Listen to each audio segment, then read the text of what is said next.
Trump తన seat కిందకి నీళ్లు రానంత వరకు దేనికైనా రెడీ అంటారు. తీరా అది ఎదురు దెబ్బ తగిలిందనుకో ప్లేటు పిరాయిస్తాడు. ఇటీవల కాలంలో ట్రంప్ తీరు పలుమార్లు రుజువైంది కూడా. డ్రాగన్ దెబ్బకు భయపడి ఇటీవల సుంకాల అమలు గడువును కూడా మరో 90 రోజులకు ట్రంప్ పొడిగించాడు. ఇప్పుడు దేశ జాతీయ భద్రతను గాల్లోకి నెట్టేసి మరీ డ్రాగన్ కళ్లల్లో ఆనందం చూసేందుకు తహతహలాడుతున్నాడు. తాజాగా డ్రాగన్ కంట్రీకి అడ్వాన్స్డ్ చిప్స్ విక్రయించేందుకు గ్రీన్ సిగ్నల్ ఇచ్చాడు. దీనిపై ఇప్పుడు అమెరికాలో విమర్శలు వ్యక్తమవుతున్నాయి. ఎందుకు ట్రంప్ చైనా విషయంలో ఉదారంగా వ్యవహరిస్తున్నాడు? జాతీయ భద్రతకు ముప్పు వాటిల్లే చిప్స్ ను ఎందుకు చైనాకు విక్రయిస్తున్నాడు? What's the story?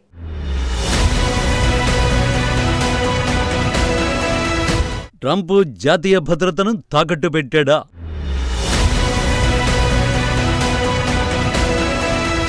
చైనాకు ట్రంప్ ఎందుకు భయపడుతున్నాడు?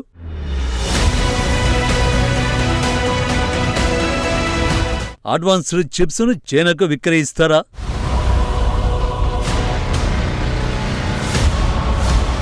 అమెరికన్ అధ్యక్షులకు చైనా గుర్తుకొస్తే వారి మదిలో మెదిలే తొలి అంశం జాతీయ భద్రత. అవును, డ్రాగన్ కంట్రీని టెన్షన్ పెట్టేందుకు, అదుపు చేసేందుకు ప్రతిసారి జాతీయ భద్రతను అస్త్రంగా చేసుకుంటోంది. అత్యంత కీలకమైన సెమీకండక్టర్లను చైనాకు ఎగుమతి చేయకుండా నిషేధిస్తుంది. చైనాతో కవ్వింపులకు దిగుతుంది. సెమీకండక్టర్లను చైనాకు ఎగుమతి చేయడం తమ జాతీయ భద్రతకు ముప్పుగా అమెరికా వాదిస్తుంది. అయితే తాజాగా ఈ జాతీయ భద్రతను ట్రంప్ అమ్మకానికి పెట్టాడు. నిజానికి కమ్యూనిస్టు కంట్రీతో సుంకాలతో కయ్యానికి దిగాడు. సుమారు 145% సుంకాలను చైనా దిగుమతులపై ప్రకటించాడు. అయితే బీజింగ్ కూడా తక్కువ తినలేదు. అమెరికా వస్తువులపై 100% సుంకాలను విధించింది. అంతేకాదు అరుదైన ఖనిజాల ఎగుమతిని నిలిపేసింది. దెబ్బకు ట్రంప్కు జ్ఞానోదయమైంది. ప్రస్తుతం అమెరికా జాతీయ భద్రత అంటున్న అదే సెమీకండక్టర్ల తయారీకి అరుదైన ఖనిజాలు అత్యంత కీలకం. అవే లేకుంటే సెమీకండక్టర్ల తయారీ నిలిచిపోతుంది. సో బీజింగ్తో సుంకాల యుద్ధానికి దిగితే అస్సలకే ఎస్సురొస్తుందని వెంటనే గుర్తించాడు. అందుకే చైనాపై విధించిన సుంకాలను నిలిపేశాడు.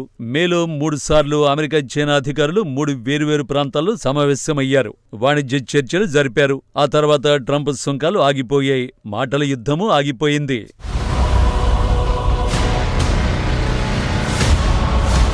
ఇన్నాళ్లు జాతీయ భద్రతగా పేర్కొంటున్న సెమీకండక్టర్లను చైనాకు ఎగుమతి చేసేందుకు ట్రంప్ సై అంటున్నాడు.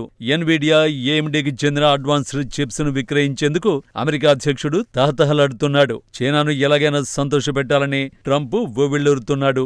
ఈ క్రమంలో తమ జాతీయ భద్రతను గాలికి వదిలేశాడు. ఇప్పుడు ట్రంప్ ఆ నిషేధం ఎత్తివేతకు సిద్ధమయ్యాడు. అంటే ఇక నుంచి ఎన్విడియా, ఏఎండీ కంపెనీలు చైనాకు సెమీకండక్టర్లను విక్రయించవచ్చన్నమాట. ఆ 2 కంపెనీలకు ట్రంప్ లైసెన్స్ ఇచ్చేస్తున్నాడు. ఎందుకు ట్రంప్ ఎంత సింపుల్గా ఒప్పుకున్నాడు? బదులుగా ట్రంప్కు ఏం ప్రయోజనం కలుగుతుంది? నిజానికి ట్రంప్ మంచి వ్యాపారవేత్త. అందుకే ఏదైనా సరే ఒప్పందం చేసుకుందామంటాడు. ఇప్పుడు కూడా ట్రంప్ ఒప్పందానికి సై అంటున్నాడు. ఎన్విడియా, ఏఎండీ కంపెనీలు చైనాకు చిప్పులు విక్రయిస్తే అందులో 15% ప్రభుత్వానికి చెల్లించాలని ట్రంప్ షరతు పెట్టాడు. సింపుల్ గా చెప్పాలంటే ఆ 2 కంపెనీలు 15% ఆదాయాన్ని ప్రభుత్వంతో పంచుకోవాలి. అసలు ఏమిటి సెమీకండక్టర్స్? 20వ శతాబ్దంలో ఆయిల్ డామినేట్ చేసింది. 21వ శతాబ్దంలో చిప్ సెట్ డామినేట్ చేస్తోంది. ఈ చిప్ సెట్ నే సెమీకండక్టర్స్ అంటారు. ఫోన్లు, కార్లు, ఇంట్లోని వస్తువులు, ఆయుధాలతో సహా ఏం తయారు చేయాలన్నా ఈ సెమీకండక్టర్లే దిక్కు. ప్రస్తుతం ఎన్విడియా, H2O, ఏఎండీ సంస్థ MI308 చిప్పులు తయారు చేస్తున్నాయి.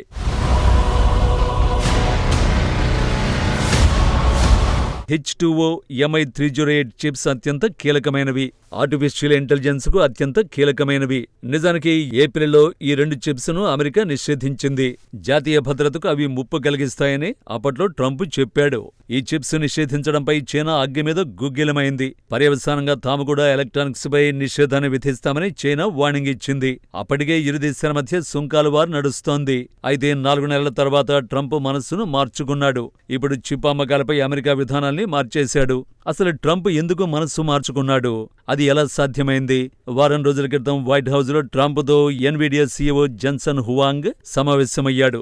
నిజానికి కొన్ని నెలల తరబడి హువాంగ్ ఇటు వాషింగ్టన్, అటు బీజింగ్ తో చర్చలు జరుపుతున్నాడు. ట్రంప్తో సమావేశమైన 2 రోజుల తర్వాత అమెరికా అధ్యక్షుడి వాణిజ్య విభాగం మళ్లీ చిప్స్ విక్రయాలపై లైసెన్సుల్ని మంజూరు చేస్తోంది. అంటే హువాంగ్ చర్చలు ఫలించాయన్నమాట. ఎన్విడియాకు చైనా అతిపెద్ద మార్కెట్. ఆ దేశానికి తమ చిప్స్ ఎగుమతి చేస్తేనే ఆ సంస్థ లాభాలను ఆర్జించగలదు. అందుకే హువాంగ్ తీవ్ర ప్రయత్నాలు చేశాడు. 30 ఏళ్లుగా చైనాలో ఎన్విడియా హవా కొనసాగుతోంది. ప్రపంచంలోనే 2వ అతి పెద్ద టెక్నాలజీ మార్కెట్ చైనానే. ఆ దేశ మార్కెట్ మరింత వేగంగా విస్తరిస్తోంది. సో ఎన్విడియాకు చైనా కీలకమన్నమాట.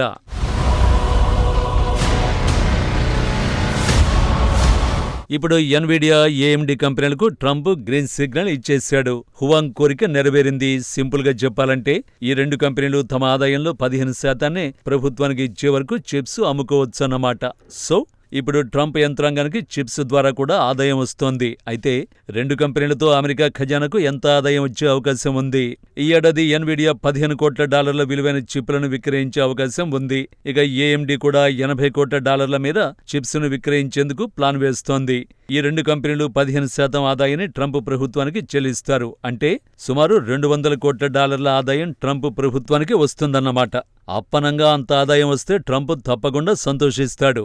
అయితే అమెరికాలో ట్రంప్ తీరుపై విమర్శలు వెల్లువెత్తుతున్నాయి.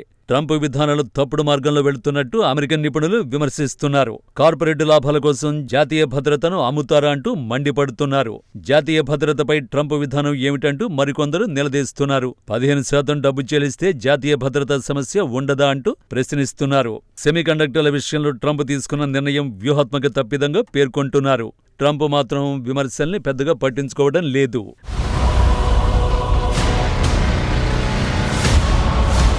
వాస్తవానికి చిప్ వార్లో విజేత డ్రాగన్ కంట్రీనే. ఎందుకంటే అమెరికా ప్రారంభించిన వాణిజ్య యుద్ధంలో చైనా ఏమాత్రం వెనక్కి తగ్గలేదు. ట్రంప్ సుంకాలపై డ్రాగన్ ఎదురుదాడి చేసింది. ఆ తర్వాత చిప్పులు నిషేధించడంతో అరుదైన ఖనిజాలు ఆపేసింది. ఇవే కాదు, ట్రంప్ ఒకవేళ సుంకాలపై వెనక్కి తగ్గకపోతే పూర్తిగా ఆ దేశానికి ఎగుమతులనే చైనా చేసేందుకు ప్లాన్ వేసింది. అదే జరిగితే అమెరికా ఆర్థిక వ్యవస్థ అతలకుతలం కావడం ఖాయం. ఎందుకంటే అమెరికా ఆర్థిక వ్యవస్థ చైనాపైనే ఆధారపడి ఉంది. ఈ నేపథ్యంలోనే సుంకాల విషయంలో ట్రంప్ వెనక్కి తగ్గాడు. తొలుత 90 రోజులు సడలింపునిచ్చాడు. ఇప్పుడు మరో 90 రోజుల పాటు సుంకాల అమలుపై గడువును పొడిగించాడు. ఇప్పుడు చిప్పుల విషయంలో కూడా రాజీ పడ్డాడు. జాతీయ భద్రతగా పేర్కొంటున్న చిప్స్ ను 15% ఆదాయానికి వదిలేసుకున్నాడు.